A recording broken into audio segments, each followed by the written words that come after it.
disse Deus: façamos o homem a nossa imagem, conforme a nossa semelhança, e domine sobre os peixes do mar, e sobre as aves dos céus, e sobre o gado, e sobre toda a terra, e sobre todo réptil que se move sobre a terra. E criou Deus no homem a sua imagem, a imagem de Deus o criou, macho e fêmea o criou. E Deus os abençoou e disse: frutificai, multiplicai-vos e enchei a terra, e sujeitai-a, e dominai sobre os peixes do mar, e sobre as aves dos céus, e sobre todo animal que se move sobre a terra. Amém? Feche seus olhos, curva sua fronte, ligue seu coração com Deus. Pai, em nome de Jesus, nós acabamos de ler a Tua palavra. Fala conosco esta noite, Senhor, segundo a Tua vontade. Não estamos aqui para fazer a nossa vontade, estamos aqui para fazer única e exclusivamente a Tua vontade. Não estamos aqui, Senhor, para rever amigos, viemos aqui para Te adorar, para Te glorificar na beleza da Tua santidade. Abre nesta noite, Senhor, o nosso entendimento, para que possamos aprender e apreender a Tua palavra. Porque se apenas aprendermos, fica apenas no virtual. Mas se apreendermos, nós transformaremos a Tua palavra em cultura do Teu reino. E esta é a ideia maior da Tua palavra, a expressão da cultura do reino de Deus neste mundo. Senhor, eu peço que a Tua boa mão esteja sobre o Teu povo, sobre os Teus filhos, sobre os Teus servos. Ó Espírito Santo, venha sobre nós. Muitos não sentiram a Tua presença neste lugar, mas o Senhor está aqui. E eu pude sentir esta noite, ó Deus, a nuvem luminosa da Tua glória que está nos cobrindo esta noite. Fala com o Teu povo, fala com a Tua igreja, fala com os Teus filhos de uma maneira toda especial, Pai, em nome de Jesus. Amém. Podeis assentar, queridos, em nome de Jesus. Glória a Deus. Meus irmãos, todas as coisas Deus criou pelo poder da Sua palavra. A menos que você acredite em janeiro cambriano, março cambriano, abril cambriano, aí no dia 14 de abril cambriano, uma espécie, um tipo de uma larva se transformou na primeira célula, dando origem ao ser humano. Embora, se você acredita nisso, tudo bem, não há problema nenhum. Mas eu creio que a Bíblia diz: e criou Deus os céus e a terra. Quando a Bíblia diz: e criou Deus os céus e a terra, a Bíblia está dizendo que Deus criou o primeiro céu, essa extremidade que está acima de nós, que vemos todos os dias. Deus criou o segundo céu, que é os céus estelares, esse universo com 92,8 bilhões de quilômetros de anos-luz de extensão. Ele criou todas essas coisas. E acima disso, Ele criou o céu dos céus. Interessante que a Bíblia chega a dizer para nós que nem mesmo o céu comporta a glória de Deus. Nem mesmo o céu comporta a glória de Deus.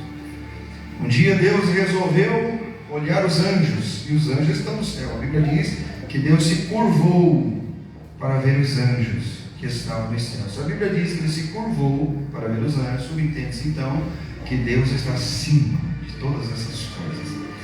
Aquele físico inglês que teve aquela doença degenerativa, ele disse numa certa ocasião: muitas pessoas acham, na mentalidade de muitas pessoas, aquele homem era ateu. Mas eu li alguns livros dele, e interessante que em um dos seus livros ele diz o seguinte: se Deus existe verdadeiramente, Deus tem que morar fora desse universo.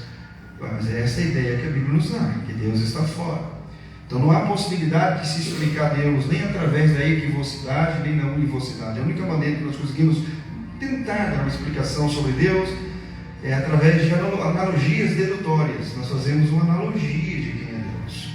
Porque o dia que Deus for explicável, Deus deixará de ser Deus.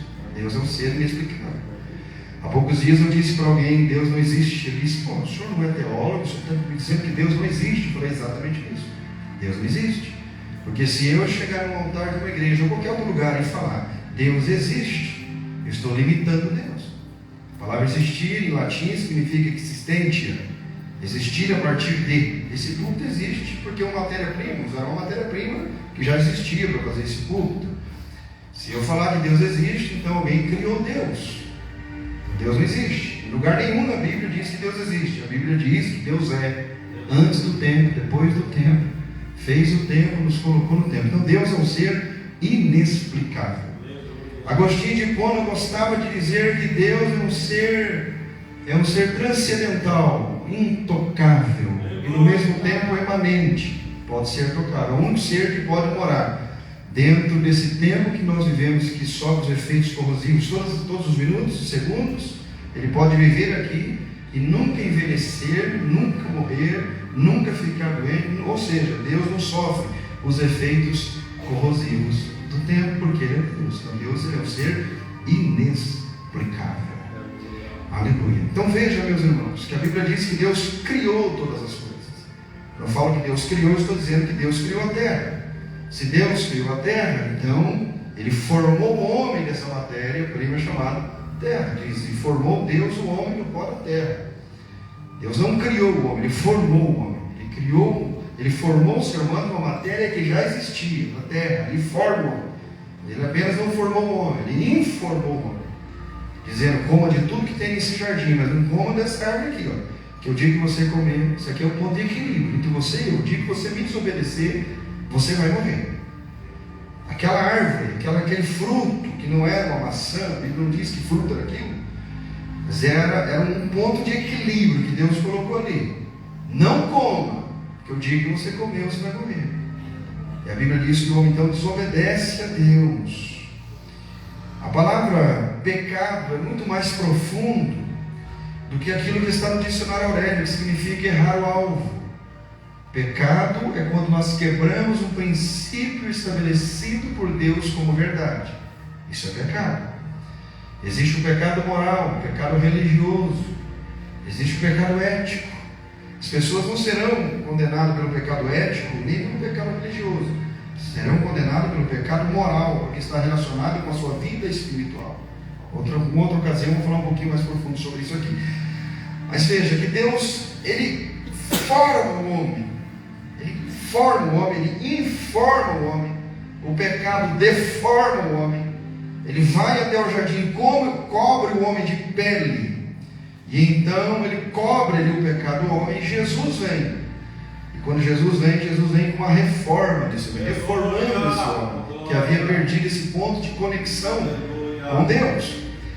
Eu estou aqui com um comentário de Austin Sparks. Ele viveu entre 1888 a 1971. Ele diz basicamente o seguinte em relação a isso que eu estou dizendo para vocês. Ele diz assim: portanto, assim como por um só homem entrou o pecado no mundo, e pelo pecado a morte, assim também a morte passou a todos os homens, porque todos pecaram. O que ele está dizendo basicamente é o seguinte: se Adão não houvesse pecado, o homem viveria sem pecado eternamente.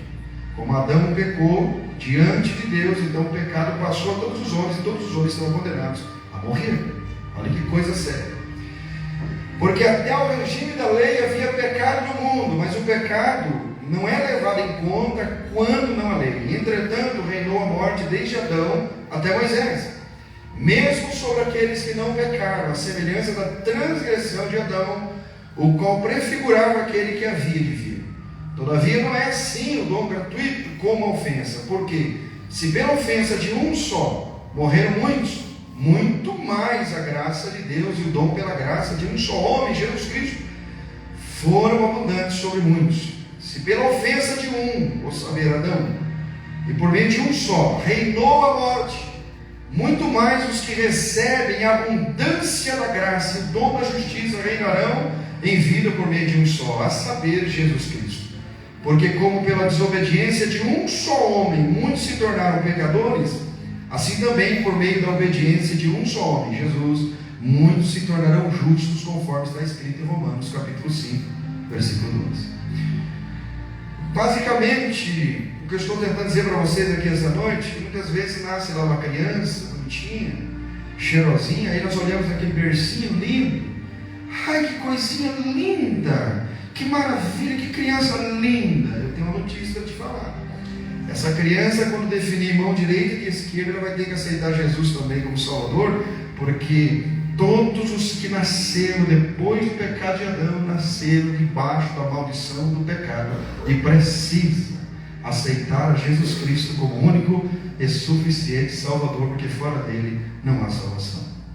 E continua dizendo aqui: existem dois homens no universo, dentro da ótica divina, e esses dois homens são representativos. Segundo podemos ver pelos textos, Deus criou Adão e Cristo. Ter o entendimento claro disso é muito importante para compreendermos que somos em Cristo, ou que somos em Cristo. Então, há pelo menos 6 preciosas lições que eu quero partilhar com vocês essa noite sobre isso. A primeira delas, 2 homens, 2 nascimentos, quem já aceitou Jesus aqui? Então você nasceu 2 vezes. 2 homens, 2 nascimentos, 2 heranças, 2 caminhos, 2 destinos e o caminho de Adão para Cristo. Bom, Jesus, numa certa ocasião, contou uma parábola tão interessante. Jesus disse: certo homem saiu de Jerusalém e desceu para Jericó. No meio do caminho foi atacado por salteadores e deixaram ele meio morto. Roubaram todo ele, depois deixaram ele meio morto no caminho. De repente passou um levita, olhou o homem caído, não conseguiu resolver o problema. Veio o sacerdote, passou por ele, não conseguiu resolver o problema. Inclusive passou de largo, passou longe. Talvez era muito santo para chegar perto daquele cidadão que estava caído na sarjeta. Mas veio subindo um samaritano. Olha que a Bíblia diz que o homem estava descendo de Jerusalém, agora o samaritano está subindo. O samaritano estava vindo de Jericó.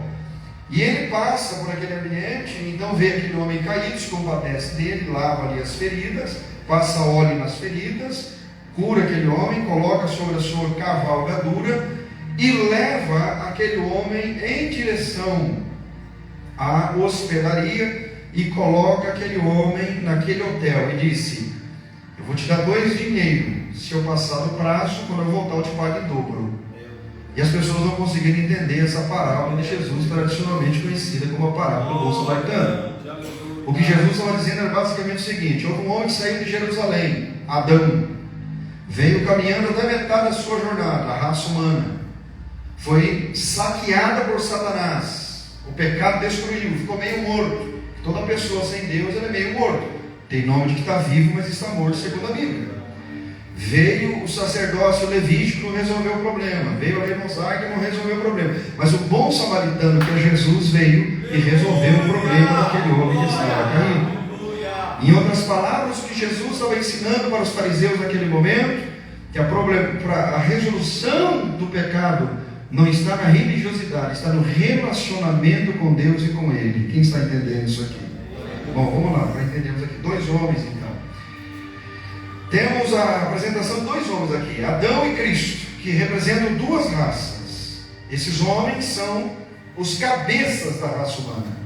E é impossível fazer parte das 2 de uma vez só. Ou você faz parte da raça de Adão, ou você faz parte da raça de Jesus. Se você ainda não aceitou Jesus como teu Salvador, você faz parte da raça de Adão. Mas se você aceitou Jesus como Salvador, você já nasceu de novo, você já nasceu em Cristo. Quem está entendendo, diga glória a Deus. O pastor não está dizendo que eu não peco mais, não é isso. Se aceitou Jesus, a tua orelha continua a mesma, o nariz o mesmo, os olhinhos o mesmo, os pensamentos são os mesmos. Mas agora você subjuga isso pela vontade do Espírito Santo na sua vida. Se você estiver vivo em Adão, ou seja, vivendo segundo o curso desse mundo, você está morto para Cristo. Se você está vivo em Cristo, obviamente você está morto em Adão. Você não vive mais segundo Adão. Quem está entendendo, diga amém. Vamos lá, 2 nascimentos. Esses 2 homens representam esferas absolutamente diferentes, tornando a comunhão entre elas impossível. Cada um deles representa um nascimento, como está escrito: o que é nascido da carne é carne, o que Jesus disse para Nicodemos. Foi lido aqui esta noite. O que é nascido da carne é carne, o que nasceu de Adão é nascido em Adão. E o que nasceu do Espírito, o que nasceu em mim, esse é nascido do Espírito. O nascimento de Adão é o nascimento de acordo com a carne, e o nascimento de Cristo é de acordo com o Espírito. A palavra para nós é: importa-vos é nascer de novo. Presta atenção, essa palavra nascer de novo, no original grego, significa nascer de cima, nascer do alto, nascer de Deus, nascer da glória. Vamos lá, é assim que eu gosto. A igreja ouça a palavra, tá? 2 heranças. Dois caminhos. Temos dois caminhos aqui. O caminho de Adão e o caminho de Cristo. O caminho de Adão é denominado terreno, uma vez que Adão caiu. Seu caminho se tornou absolutamente terreno. Tudo está girando em redor da terra, dos interesses, sua visão, suas energias, tudo está atrelado a esta terra. Paulo fala disso na passagem de 1 Coríntios capítulo 15. Ele diz: o primeiro homem, o terreno. Como trouxemos a imagem do que é terreno, está dizendo, nós viemos desse mundo e trouxemos a imagem do que é terreno.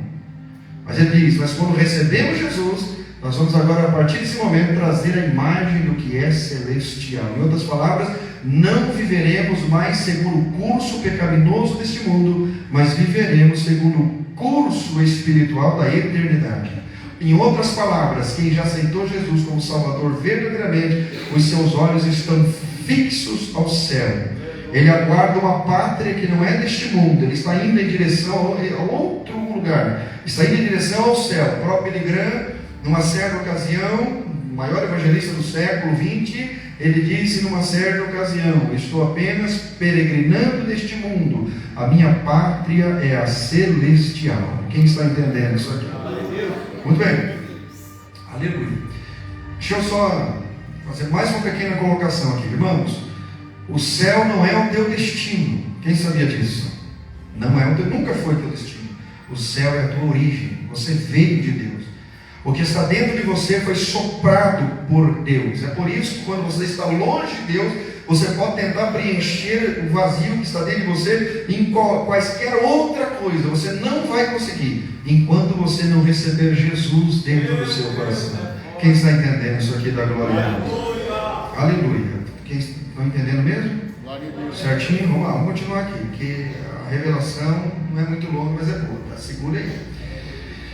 O primeiro homem é o terreno, como trouxemos a imagem do que é terreno. O Espírito Santo usou bem as palavras. Ele tomou a palavra toikos, que em grego significa uma gerência de uma casa terrestre. Terrestre é uma ênfase maior do que terreno. Isso indica a essência da natureza de uma esfera, a associação com ela. Ou seja, o homem assimilou a natureza da esfera em que vivia. Isso porque é impossível viver em um lugar sem adotar a natureza dele em sua disposição. Um exemplo: se você está no pecado, você permanece no pecado, vai chegar um momento na sua vida que você vai começar a praticar o pecado, vai se tornar iniquidade. Iniquidade significa, o que é iniquidade? Iniquidade é quando o pecado se torna corriqueiro para nós, já não ofende mais a nós e nem a Deus, já se torna iniquidade. Então você começa a fazer parte dessa natureza, você não liga mais de pecar contra Deus, você acha que Deus não está vendo. Mas quando você está na presença de Cristo, você está na presença de Deus, a tua natureza também começa a mudar, e você começa a ter uma natureza espiritual, e começa a sentir desejo pelas coisas de Deus, pelas coisas de cima, pelas coisas do céu. Quem está entendendo? Vamos lá. Veja o que Paulo diz em Colossenses capítulo 3. A partir do versículo 1, diz assim: portanto, se fostes ressuscitados juntamente com Cristo, buscai as coisas lá do alto. O que Paulo está dizendo? Quem já ressuscitou com Cristo, quem já morreu nesse mundo e ressuscitou em Cristo, ou seja, já recebeu um novo nascimento, ele busca as coisas que são lá do alto. Por isso que Jesus disse naquela ocasião: onde estiver o seu tesouro, ali estará o seu coração.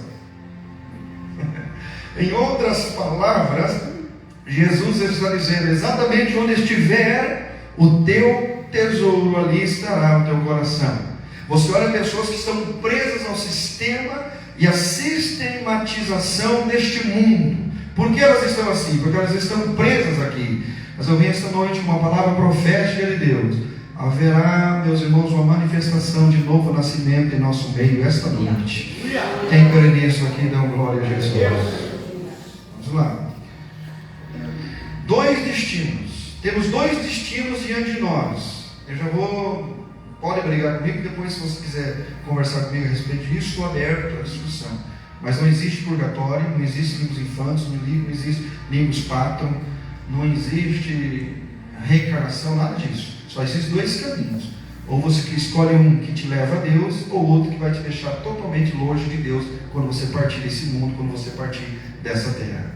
Temos dois destinos diante de nós. Na raça de Adão, temos julgamento para condenação. Se você continuar seguindo a raça de Adão, continuar nos ditames de Adão, no pecado de Adão, continuar nesse pecado, vai ser manifestado em você um dia uma morte eterna, que é a separação eterna de Deus. Por outro lado, em Cristo tem um destino glorioso, a vida eterna com honra e glória. Você vai ter a possibilidade de um dia ver a face de Deus.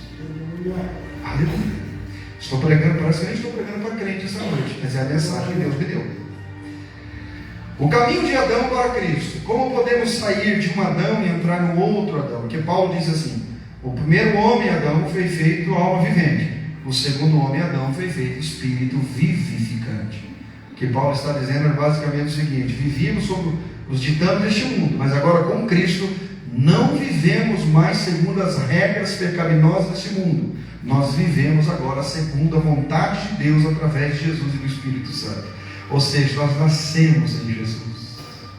Que coisa linda. Aleluia. Isso aqui é lindo demais, gente. Vamos lá. Sair do velho nascimento para o novo, deixar a herança do velho homem para receber o novo. Como poderemos abandonar o caminho terreno e tomar o celestial? Como seremos livrados do destino do julgamento do primeiro Adão e seremos conduzidos para um destino de glória e vida no Senhor? Nunca poderemos usar nossos esforços para sair de Adão e entrar em Cristo. Nossa força de vontade não vai ajudar. Talvez, se a sua vontade for mais forte que a de Satanás, você pode até conseguir. Mas todos que tentaram essa empreitada descobriram que não é possível. Em outras palavras, vou simplificar para você aqui. Não há possibilidade de você abandonar o pecado original de Adão através da religião, através de pagar a promessa, andar de joelho, carregar a cruz nas costas, e em certos pontos do Brasil, seja evangélico ou não, para tentar se purificar dos seus pecados. Não existe essa possibilidade. Só existe um caminho, preste atenção, só um caminho que pode livrar você da condenação eterna. E esse caminho, Jesus diz: eu sou o caminho, a verdade e a vida. Ninguém vem a Deus senão por mim. Quem está entendendo isso? Muito bem. Então, como isso é possível? O que eu devo fazer, pastor? Precisamos ver a Cristo como nosso representante, morrendo em nosso lugar. A primeira coisa é você reconhecer o sacrifício expiatório de Jesus na cruz do Calvário como verdade. Olhar para aquele sacrifício como um sacrifício meritório de Jesus, o único sacrifício. É a única forma. Devemos aceitar pela fé o Senhor Jesus e sua morte como nosso, considerando que nós mesmos morremos em Cristo. Terceiro lugar, por meio dessa mesma fé devemos considerar a ressurreição do Senhor Jesus, ao ver que Ele ressuscitou para nossa justificação, e devemos tomar o Senhor ressurreto pela fé em nossa vida. Morremos nele, seremos vivificados no Senhor e contamos com o Espírito Santo para tornar isso real em nossa experiência. Irmãos, uma senhora estava em Blumenau, no hospital principal de Blumenau. Tem no YouTube, depois se você quiser ver. Ela gritava desesperadamente e dizia: eu não quero morrer. As enfermeiras daquele hospital pegavam baldes com água e jogavam água no corpo, porque ela dizia: estou queimando nessas chamas, eu não quero partir dessa forma. Aí o líder fundador dos Leões Missionários da Última Hora, pastor em saudosa memória, o pastor Cezino, estava no hospital visitando naquele momento. Aliás, estava visitando a esposa dele, que estava enferma também. Uma enfermeira correu até o pastor Cezino e disse: só você pode resolver aquele problema que está acontecendo naquele quarto. Não tem mais o que fazer. A mulher grita, ela está gritando desde a madrugada, tem algo que está queimando, ela está dizendo que ela não quer ir para o inferno da maneira que ele está. E então o pastor Cezino entrou naquele quarto, e era um grito de morte, grito de desespero. O pastor Cezino então olhou para aquela mulher e disse: Senhora, ore para mim. E olhou aquele olho já de morte, ânsia da morte. E gritando desesperadamente: água, por favor, água. E então o pastor Cezino disse: essa água não vai resolver o seu problema, mas eu tenho a água que resolve o teu problema. E Jesus disse: eu sou a água da vida, aquele que crê em mim, rios de águas vivas correrão do seu reino. E o pastor Cezino disse: aceite Jesus agora, Senhora, receba Jesus. E aquela mulher então disse: eu quero Jesus. E aceitou Jesus como Salvador. E aquele calorão foi saindo do corpo daquela mulher. E então ela pegou na mão do esposo, olhou para ele e disse assim: eu tenho encontro marcado com você no céu, meu querido esposo, porque agora Jesus entrou no meu coração. E aquela mulher partiu para a eternidade sorrindo, porque Jesus chegou no momento final da sua vida. Olha que seriedade, gente. Aleluia. Glória a Deus. João vai escrever lá no Evangelho de João, capítulo 1, versículo 16, ele escreve assim: porque todos temos recebido da sua plenitude graça sobre graça. Pergunte com todo amor e carinho para essa pessoa perto de você. Pergunte: você sabe o que é graça? Pergunte para ela. Porque a impressão que eu tenho é que algumas pessoas, eles baratearam a graça. A graça é barata, mas não é de graça. Jesus morreu por ela, para que nós estivéssemos aqui esta noite. Agora veja, meus irmãos, essa graça maravilhosa. Então o homem está ali. Então nós temos aqui Adão. Todas as pessoas que não aceitaram Jesus como Salvador estão debaixo da maldição do pecado. E nós temos aqui Cristo. Todas as pessoas que aceitam Cristo têm um novo nascimento imediato em sua vida. Nós temos aqui em Adão, nós temos a condenação eterna, o inferno que aguarda, a separação eterna de Deus, conforme Apocalipse capítulo 21, versículo 8. Nós temos em Adão todos os tipos de malefícios eternos, e o pior de todos eles, que é a separação eterna de Deus. As pessoas que morrem sem Jesus morrem sem a esperança de ver Deus. Aqui desse lado nós temos perdão, redenção, justificação. Temos aqui desse lado, meus irmãos, a graça de Deus. E é sobre essa graça que eu quero, em alguns minutos, falar com vocês esta noite. Sobre esta graça. A graça é barata, mas não é de graça. Não vamos baratear a graça. Então veja, Romanos capítulo 3, versículo 24. Se você está com a Bíblia e quiser acompanhar, deixa Deus te usar. Diz assim: sendo justificados gratuitamente por sua graça, mediante a redenção que há em Cristo Jesus. Então o que eu aprendo aqui? A graça de Deus é gratuita para todos. A graça de Deus, entenda aqui essa noite, Jesus não é católico, Jesus não é evangélico. Está estreitando, né? Jesus não é muçulmano, Jesus é Deus. E Ele ofereceu essa graça para nós, sendo justificado gratuitamente por sua graça, mediante a redenção que há em Cristo. Nós lemos essa palavra, redenção, nós não entendemos o que significa redenção. Redenção é basicamente o seguinte: o cara estava condenado a uma prisão perpétua, alguém chegou ali e comprou, disse: olha, eu vou assumir o teu lugar nessa condenação. É por isso que muita gente naquele dia, muitas pessoas, milhares e milhões de pessoas, serão condenadas naquele dia, não pelos pecados que praticaram, mas pelo perdão que rejeitou. Porque se Deus for olhar para os nossos pecados, nenhum de nós aqui seremos salvos.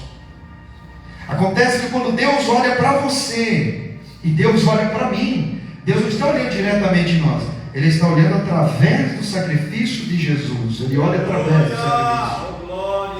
Quando Deus levanta o veredito para nos destruir, Jesus mostra as mãos e diz: eu morri por ele, perdoa ele. Quem está entendendo isso aqui esta noite?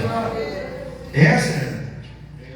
Então veja, irmãos, um outro exemplo aqui é a questão da remissão. Você já se perguntou o que significa remissão?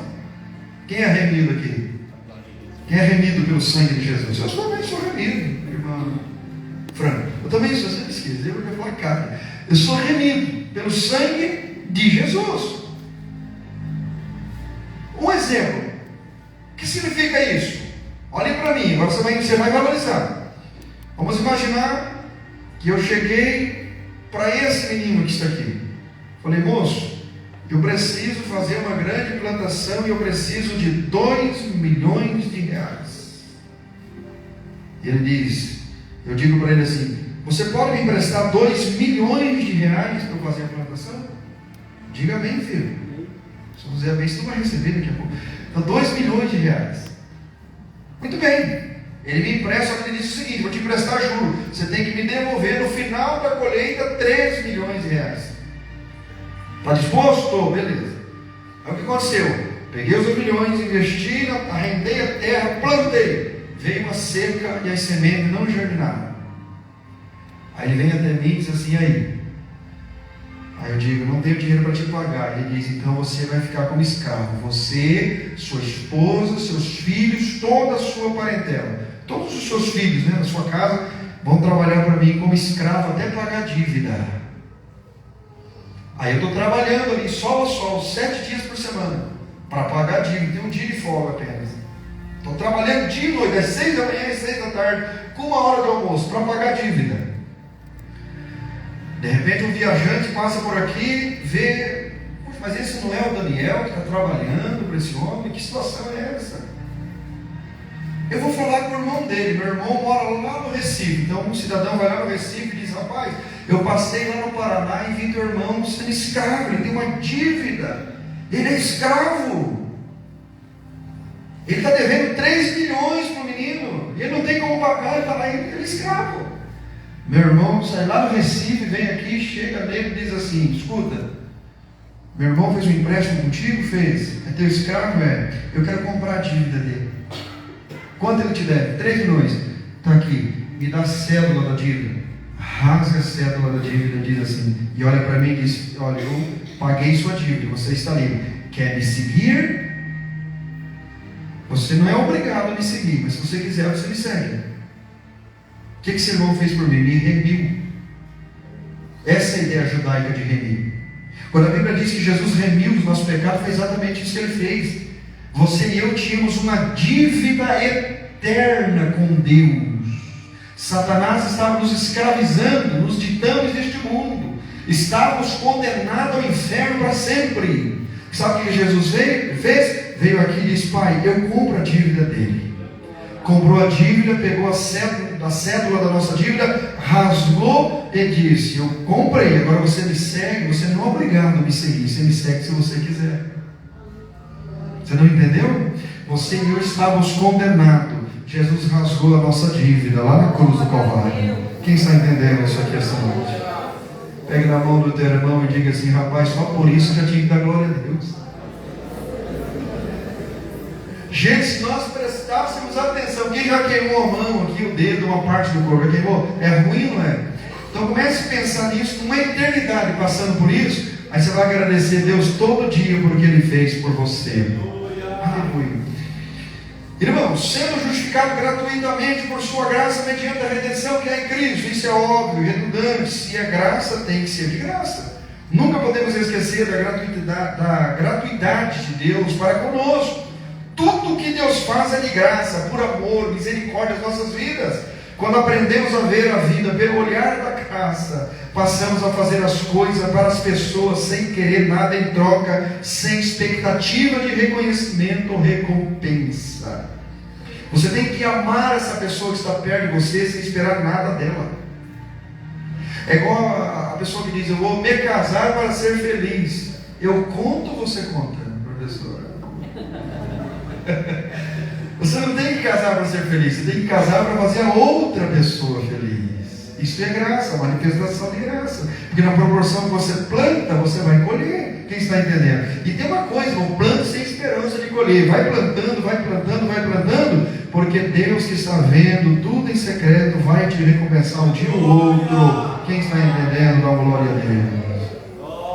Então a graça de Deus é o que, irmãos? Gratuita. Diga comigo: gratuita. Tem um monte de gente aí na televisão vendendo a graça de Deus, e eles manifestam esta venda de forma diferente, através de fronha, através de meia, através de cajadinho, água do Rio Jordão, caneta ungida, martelinho ungido. Estão vendendo aí a graça de Deus, mas aqui nós não vendemos a graça, porque Jesus já comprou para nós, lá na cruz do Calvário. É de graça, irmão. Eu vou para o céu e é de graça. Eu vou morar com Jesus e é de graça. Eu vou morar na eternidade e é de graça. Quem está entendendo isso aqui da glória a Deus? Talvez você não parou para pensar. Algumas pessoas aqui já me conhecem há mais de 12 anos, eu estou pastoreando essa igreja, sabem o que eu vou dizer, mas muita gente não sabe. Eu vou te fazer uma pergunta: quem mora na terra aqui, diga amém. Nem todos, né? Um dia um menino me perguntou assim: pastor, existe extraterrestre? Eu falei: existe, meu filho. Inclusive eu sou um. Aí Aí o menina, essa piazada é terrível, gente. O rapazinho olhou para mim e disse: eu percebi pelo tamanho da sua orelha. Aleluia. Que coisa, né, gente? Aí eu falei: não, eu acredito que existe extraterrestre porque Jesus falou que existe. Eu falei: como assim? Jesus olhou para os discípulos e disse: vós não sois deste mundo. Ué, se eu não sou do mundo, eu sou da onde, gente? Da onde? Muito bem. Então, nós moramos em um planeta. O globo terrestre tem 510 milhões de quilômetros quadrados aproximadamente. O Brasil tem 8 milhões e 700 mil alguma coisa de quilômetros quadrados. Curitiba tem 423 quilômetros quadrados. Agora, nós vamos morar em uma cidade santa, que segundo medidas humanas, em Apocalipse, tem 10 bilhões, 948 milhões e 42 mil quilômetros quadrados de cidade. Dá para fazer 8 bilhões de avenidas com 2.200 quilômetros cada avenida. E se 20 bilhões de pessoas forem morar lá, cada um vai ter 582 alqueires de espaço físico para viver. Pega 582 vezes 24 mil metros quadrados, você vai ter uma noção do tamanho desse ambiente que você e eu vamos morar um dia se permanecermos fiéis. É utopia cristã, mas eu prefiro apostar todas as minhas fichas nessa utopia. Aleluia. De um professor que estava numa sala de aula, ele falou: você acredita mesmo nessas coisas aí, irmão? Ele sim, mas petulância, você acredita mesmo? Não, ele descobriu que era pastor, ele arrumou um cursinho que estava fazendo. Ele descobriu, ele quis tirar uma casquinha, né? Ele falou assim: você acredita mesmo nisso aí? Eu falei: eu seria louco se eu estivesse fazendo o que eu estou fazendo e não acreditasse. Aí ele disse: você sabe que é só matéria orgânica, tecido, líquido, não sei o que, começou. Eu falei: bom, vamos trabalhar então na questão da probabilidade. Professor de matemática, probabilidade. Suponhamos que você esteja certo, esse prédio aqui cai em cima de nós agora aqui. Se você estiver certo, ó, é verdade. Eu falei: mas e se eu estiver certo, professor? Como é que vai ficar depois? Você vai apostar a sua eternidade nisso? Irmãos, ainda que não houvesse Deus em lugar nenhum, só o fato de olhar para a Bíblia te ensina como ser um bom marido, como ser um bom amigo, como ser um bom trabalhador, como ser uma pessoa obediente aos pais.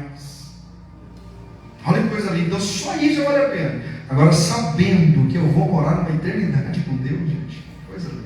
Então a graça de Deus é gratuita. Em segundo lugar, a graça de Deus é viva. Salmo 63:3 diz: porque a tua graça é melhor do que a vida, e os meus lábios te louvam.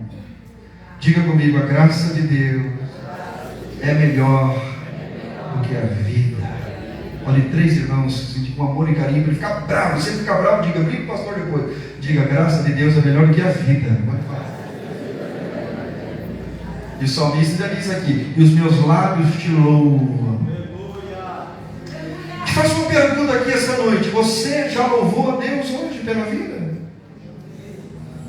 144 pessoas morreu no último minuto enquanto você está olhando para mim aqui. E você está vivo aqui, respirando. Aleluia. A vida é um dom gratuito de Deus. A graça divina se manifesta em cada suspiro que damos e nos permite viver. Quando acordamos ou quando dormimos, tudo é pela graça. O amor de Deus se manifestou em todas as espécies de seres vivos para revelar a grandeza da perfeição da graça de Deus. A graça é viva e doa vida para todos. Olhar pela graça de Deus é ver que estamos vivos por permissão do Senhor e que a vida que temos agora pertence a Deus. Por isso precisamos aproveitar cada momento. Irmão, olha para mim, todos vocês. Quando você olha naquele espelho, eu não sei se no teu banheiro, não sei se no teu quarto, mas quando você olha naquele espelho, bem naquele espelho, não sei se você é igual eu, porque às vezes eu olho no espelho e digo assim: Deus, tu tem coragem de usar esse cara aí dentro. Eu não sou merecedor de nada. Mas imediatamente algo assim. Mas a graça de Deus te possibilita isso. Isso é graça, gente. Quem já viu uma flor desabrochar aqui, ficar bonita lá na sua casa? Quem já viu? Graça. Quem já viu uma criança nascendo? Levanta a mão. Graça. Quem já viu alguém com grandes vitórias? Levanta a mão. Graça. E quem já viu alguém com sofrimento? Graça. porque Deus nos ensina através do sofrimento. Pastor, eu não vi ouvir isso essa noite, mas é isso que eu tenho. Em terceiro lugar, a graça de Deus é só para os privilegiados, amém? Não, né? Não, amém. A graça de Deus é para todos. É para você que está aqui cheirosinho. E é para aquela menina que estava lá na esquina, nesse exato momento, vendendo corpo. A graça de Deus é para ela também. A graça de Deus é para você que está sentado e para toda a tua família. Mas também é para aquele bêbado que você diz assim, não tem jeito desse cara mais. A graça de Deus é para ele também. Aleluia. É para a prostituta, é para o usuário de droga, é para o bandido, é para o doente, para o enfermo, para o curado, para o são, é para o rico, para o pobre. A graça de Deus é para todos. Veja o que diz Tito 2,11. Porquanto a graça de Deus se manifestou, trazendo salvação para todos os homens. Toda a tua família, presta atenção nessa profecia, toda a tua família vai se dobrar diante da graça de Deus. Quem crê nisso, dá glória a Jesus. Sabe por que você está aqui olhando para mim essa noite? Porque a graça de Deus impulsionou isso aqui. Se você respira, você não fica respirando toda hora, não, assim, dá uma paradinha, né? Quando você calcula essa paradinha durante 80 anos da sua vida, significa que você morreu 6 vezes a sua vida e reviveu a cada respiração. É graça de Deus. Uma criança com 1 aninho de idade já morreu 70 vezes, o que se registrou. Todas as células dessa criança mudaram durante a vida, deu a possibilidade dessa criança morrer 70 vezes no primeiro ano de vida, mas ela está viva. A cada 7 dias todas as suas células se renovam. Sabe o que é isso? Graça de Deus. Possibilidade de viver, de respirar. E eu fico olhando algumas pessoas, e um dia uma irmã me procurou aqui e disse, pastor, eu não tenho motivo para agradecer a Deus. Eu falei, se eu lhe der alguns motivos, a senhora agradece? Ela falou, sim, pastor, se eu lhe der motivo, eu agradeço. Eu falei, então lá vai o primeiro motivo. Agradeça a Deus pela visão, pela audição, pelo paladar, pelo tato, pelo olfato, pelo marido, pelos filhos, pela casa, pelo carro, pelo trabalho que a senhora tem. E ela ficou assim, tudo isso, pastor? Eu falei, se a senhora fizer só essa oração, a senhora fica 2 horas orando todo dia, em agradecimento a Deus. Você já agradeceu a Deus pela graça hoje? Isso é graça. A graça de Deus, irmãos, é inclusiva. Se fosse usar qualquer outro critério que não é graça divina, alguém poderia ser excluído ou privado do amor. Mas Deus, em sua infinita graça, não exclui nenhuma pessoa em toda a terra. Através da graça, podemos encarar as pessoas não com um olhar de superioridade ou inferioridade, mas como iguais diante do amor de Deus. O que eu quero dizer com isso? Presta atenção, nós temos que tomar cuidado. Jesus uma vez disse, as meretrizes, presta atenção, as prostitutas, os beberrões estão entrando no céu antes de vocês, ó fariseus. Jesus está dizendo, vocês conhecem tudo de teologia, mas não conhecem o Deus da teologia. Aleluia. Nós temos hoje, a igreja brasileira tem dificuldade, presta atenção, dificuldade para receber uma pessoa, um homossexual na igreja. Nós temos essa dificuldade, ficamos com um olhar de julgamento, e vai ser esse tipo de gente que Deus vai mandar para dentro da igreja nos últimos dias, não vão saber lidar com elas. E vão ter que amar essas pessoas, abraçá-las e levá-las para o céu juntamente conosco, porque o Evangelho de Jesus é para elas também. Quem está entendendo isso aqui? Aleluia. Pastor do céu, que mensagem é essa? Eu não queria ouvir isso hoje, ele não falasse. Coisa, né? Mas Deus está falando conosco, não é por causa, somos isso como referência. Então vamos lá. Outro detalhe muito lindo aqui, 1 Coríntios capítulo 15, versículo 10, a graça de Deus trabalha. Exatamente agora, a graça de Deus está trabalhando lá na tua casa. Você não entendeu nada, você não entendeu nada. Você não deu glória a Deus, você não entendeu. A graça de Deus está trabalhando lá no meio da tua família. A graça de Deus está lá, quem está entendendo, da glória a Deus. 1 Coríntios capítulo 15, versículo 10 diz, mas pela graça de Deus sou o que sou. E a sua graça que me foi concedida não se tornou vã, antes trabalhei muito mais do que eles, todavia não eu, mas a graça de Deus Sabe o que Paulo está dizendo aqui? Paulo falava vários idiomas. Paulo foi treinado por Gamaliel, cujo seu avô era Hilel. Seria mais ou menos assim. Paulo foi treinado, se fosse hoje, era mais ou menos isso aqui, ó. Paulo foi instruído pelo reitor de Harvard nos Estados Unidos. E esse cara aceitou Jesus como Salvador. Paulo aceita Jesus. E ele diz: eu falo muito mais língua que vocês, viajei muito mais que vocês. Aí vai falando. Depois, interessante é que em Romanos, Paulo usa 16 vezes eu fiz, eu. Depois de 23 anos, ele diz assim: não eu, mas a graça de Deus que está em mim. Ou seja, ele apanhou tanto no deserto, ele aprendeu que era a graça de Deus que faz a obra. Quem está entendendo? Deixa eu falar algo para você. Você prega pela graça de Deus, canta pela graça de Deus, você é crente pela graça de Deus, você é fiel pela graça de Deus, você está aqui esta noite pela graça de Deus. Por quê? Porque a graça de Deus está trabalhando exatamente agora na tua vida. Quem está entendendo isso aqui, na glória a Deus? Deus trabalhou criando todas as coisas. Ele fez isso por quê? Somente pela graça. Em quinto lugar, a graça de Deus é rica. Efésios 2, 6 e 7 diz: e juntamente com Ele nos ressuscitou e nos fez assentar nos lugares celestiais em Cristo Jesus, para mostrar-nos séculos vindouros a suprema riqueza da sua graça e bondade para conosco em Cristo Jesus. Em outras palavras, tudo que Jesus conquistou na cruz é direito nosso, é por herança. Deu glória, não entendeu direito. Eu vou repetir. Tudo que Jesus conquistou naquela cruz é direito nosso. Tudo. Jesus conquistou o céu para nós? Sim, é nosso. Jesus conquistou as coroas do céu? Sim, é nosso. Jesus conquistou uma cidade celestial? Sim, conquistou. É nossa por herança. Você não vai entrar no céu porque você acha que é, que pode, que tem. Porque eu sou a última bolacha do pacote nesse deserto, a última Coca-Cola geladinha, sem açúcar, do deserto. Não, amigo. Você vai entrar no céu única e exclusivamente porque a graça de Deus está trabalhando. Sexto lugar, a graça de Deus, ela é suficiente.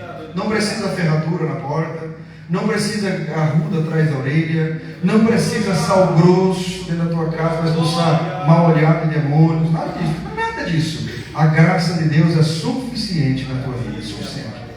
Quer uma prova? 2 Coríntios 12, 9. Então ele me disse: a minha graça te basta, porque o poder se aperfeiçoa na fraqueza. De boa vontade, pois mais me gloriarei nas fraquezas, para que sobre mim repouse o poder de Cristo. A graça. Sétimo lugar, a graça de Deus é multiforme. 1 Coríntios 4,10. Servi uns aos outros, cada um conforme o dom que recebeu, como bons despenseiros da multiforme graça de Deus.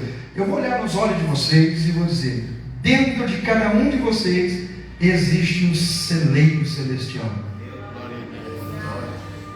E ao lado de cada um de vocês existe uma pessoa precisando de alguma coisa que está dentro desse celeiro aí. O que você tem feito com esse dom? O que você tem feito com este dom maravilhoso? Pastor, será que eu tenho dom? Procura aí. Alguns você tem que procurar bem, no fundo, bem no fundo, mas lá no fundo, estou enfatizando. Você consegue achar alguma coisinha ali. Mas outros só de abrir começa a cair coisa lá de dentro, de tanto que tem para entregar. Aleluia. Glória a Deus. Um dia eu estava em um culto, sentado assim. O Senhor veio no meu coração e falou muito forte: Daniel, tira os seus sapatos e dê para esse rapaz que está do lado. Ele estava de chinelo. Eu falei: mas será que é o mesmo número? Sapato bonito daquela gente, o mais lindo aqui na vida. Eu fiz assim: ai Jesus, tá, deu o sapato. O que é isso? Deus mandou te dar, e calçou o sapato. Ele colocou: irmão, eu não sei se espera que aquela aumentou ou diminuiu. O sapato gastou. Aí aquele homem olhou para mim. Aí os anos se passaram, passou alguns anos, estava pregando um evento e tinha um pregador nesse evento. E ele veio, cabelinho passado de gel, assim, tudo alinhadão. E ele ia pregar no outro dia. Estava pregando um dia e ia ministrar no outro. Ele pegou uma oportunidade e disse: olha, queridos, quero contar um testemunho. Um dia eu estava no culto, o irmão deu um par de sapato. É esse rapaz, esse pastor ali. Gente, ele disse: eu ganhei aquele sapato e eu disse: eu quero ser pregador igual a ele. E Deus levantou ele como pregador por causa de uma atitude e um par de sapatos. Coisa simples. Às vezes um pão com presunto na casa de alguém, lá e levar para alguém, é o dom que está dentro de você. E Deus quer manifestar essa graça pelo seu intermédio. Amém? Quem entendeu, diga amém. E Deus cuida de nós nos mínimos detalhes. Hoje eu vou contar um testemunho disso aí. Mas Deus cuida da gente nos mínimos detalhes. Eu sou no Vale, sabe testemunho, a pastora Jacqueline também sabe testemunho. E eu já tenho 41, né? Não vou dizer quantos anos eu tenho. Aí eu disse assim: Senhor, eu dirijo o carro há tantos anos, viajei esse Brasil todo, aí, de um lado para o outro, meu Deus, fora desse país. Eu tenho um sonho, orando de madrugada, assim, lá na minha sala, eu tenho um sonho de ter a carteira de moto. Eu falei assim, um dia eu estava conversando com a irmã, ela falou assim: pastor, você tem sonho de ter carteira de moto? Eu fiquei sabendo, não sei o que, daqui a pouco o irmão chegou em casa, 10 horas da noite, falou assim: aqui, que a tua esposa deu o documento, você ganhou a carteira de moto. Vai eu, com 40 e poucos anos, fazer carteira de moto. E reprovei na primeira, Jesus. Aleluia. Mas estou. Vocês estão entendendo? Porque Deus realiza sonhos. Eu tinha sonho de ter um curso de teologia, Deus me deu 7 cursos de teologia. Sonho, porque a graça de Deus, ela é multiforme. Olhe para mim, você pode ser o que você quiser ser no reino de Deus. Eu estou olhando para pessoas aqui essa noite que serão grandes empresários no futuro. Quem pode dar glória a Deus por isso? Estou olhando para pessoas aqui que serão médicos no futuro. Diga glória a Jesus. Graça de Deus me fez isso. Estou olhando para pessoas aqui que serão missionários na China vermelha. Diga glória a Deus. Lá é proibido pegar o evangelho, né? Se pegar, está feio o negócio. Eles matam nada, gente. Multiforme graça. Deus é criativo e fez cada coisa em particularidade única. Responda para mim: você já encontrou alguém parecido com você? Pode ser até parecido, mas no sentimento não é igual, diferente. Porque Deus, Ele faz cada único. Tem 7 sósias no mundo, segundo a ciência. Cada um de nós temos 7 pessoas parecidíssimas com nós. Um dia eu estava no culto, olhei para o irmão, mas estava olhando no espelho. Ó Jesus, o cara parecia comigo, mesmo, mas basta um sim, mas comigo. A diversidade, irmãos, da natureza é prova disso. Da mesma forma, a graça se manifesta em cada pessoa, momento, e uma maneira nova e diversificada. Deus, Ele é multiforme, graça de Deus. A graça do seu poder, a graça da sua glória, a graça da sua majestade, a graça do seu perdão, a graça da sua benignidade. Cada detalhezinho manifesta essa graça maravilhosa de Deus. A graça de Deus era superabundante. Segundo os Coríntios 9, 8 ao 14 diz: Deus pode fazer-nos abundar em toda a graça. E Paulo chegou a dizer: onde abundou o pecado, superabundou a graça de Deus. Quanto pior for o pecador, mais cheia a graça ele vai ser no futuro. Quem sabia disso aqui? Você sabe por quê, irmãos? Existem pessoas na igreja que não dão glória a Deus? Porque ele não sentiu a graça ainda. Que eu digo que ele sentiu o que é o perdão de Deus de verdade, irmão. Você vai olhar para ele e vai dar glória baixinho ou alto, mas ele vai dar glória a Deus, ele vai chorar. E essa graça é maravilhosa. Imagina uma pessoa em estado terminal de droga, Jesus liberta ele. Aí você vê ele na igreja, né, dando glória a Deus, batendo palma, pulando, aí você não sabe porque ele faz isso. Mas vai conversar com ele e vai te contar um pouquinho do testemunho do que Deus fez na vida dele. Quem está entendendo isso aqui? Amém? E a graça de Deus, ela nos justifica também. Tito 3,9 diz: a fim de que, justificado pela graça, nos tornemos seus herdeiros segundo a esperança da vida eterna. Em 10º lugar, a graça de Deus, ela nos capacita, tendo porém diferente dom segundo a graça que nos foi dado. Se profecia, seja segundo a proporção da fé. A graça de Deus, ela vai crescendo em nós. Antes crescendo a graça de Deus, ela vai crescendo. Em último lugar, a graça de Deus nos firma na verdade. Hebreus 13,9 diz: não vos deixeis envolver com doutrinas várias e estranhas, porquanto o que vale é estar o coração confirmado com graça e com alimentos, pois nunca tiveram proveito os que com isso se preocuparam. Em outras palavras, ele está dizendo basicamente o seguinte: se você se entregar para Deus, todas as outras coisas chegarão na sua vida. Tudo. Amém? Quem entendeu essa simples pregação, diga glória a Deus. Em Adão estamos debaixo de maldição. Em Cristo temos a graça. Você escolhe esta noite o caminho que você quer seguir. Você pode escolher, está em tuas mãos. Deus não te obriga a entrar no céu e também não te manda para o inferno. Você vai para o inferno ou para o céu. Uma decisão que está no teu coração. Amém? Posicione-se em pé toda a igreja. As pessoas que o pastor Roberto já chamou,